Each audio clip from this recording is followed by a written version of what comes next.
Ayan guys, nagadubo tag sitaw. Sitaw guys. Subaka na to pork.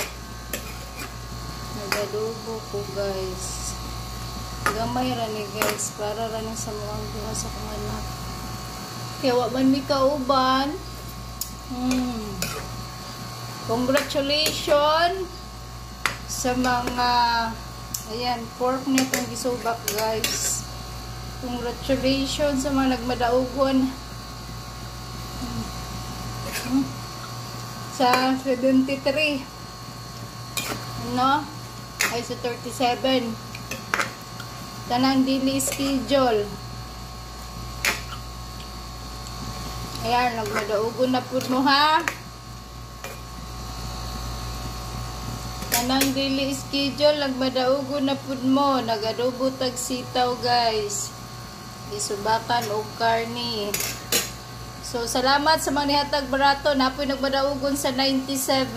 Salamat pud nay nihatag sa tuag 5k, nihatag og 10k, nihatag og 2k. Salamat sa mga manggihatagon guys ha. Grabe jud yung mga manggihatagon ba. Another blessing na pud ni karon. Thank you po, number 1 kay Nanay. Salamat po kayo, Nay. Happy Thursday sa inyong tanan. Siyempre, kagahapon sa mga nihatag po og barato sa 34, nagmadaugon po sila sa 5 p.m. Tanang nihatag sa 34 kagahapon, nagmadaugon po sila. Love you so much sa inyong ha. Grabe, di mo basta-basta guys. Number 1 na si Nanay. Thank you, Nanay. Grabe yung blessing ni mo na no. Grabe dyan ito yung blessing, guys. Dyan basta-basta. Ano itong adobong sitaw ron, guys. Olive oil akong gamit, anak, guys. Nya, pork. Subakan ako pork na puro unod. Kay bawal sa tuwa ang tabat-ching-ching. Bawal po sa kong anak na naga-gym baya siya, no. Basta naga-exercise, naga-gym ka, guys. Ingat po ka sa pagkaon o gusto na tong healthy food. Ang gigamit na akong tuyo ani guys is Kikuman.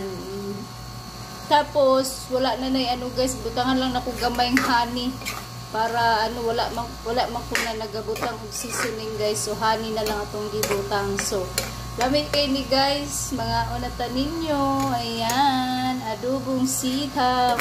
Nya maglaga pug ko karon og ribs nga pork guys. So magsabaw ko ribs nga pork para makahigop og sabaw atong anak. So salamat kay ha.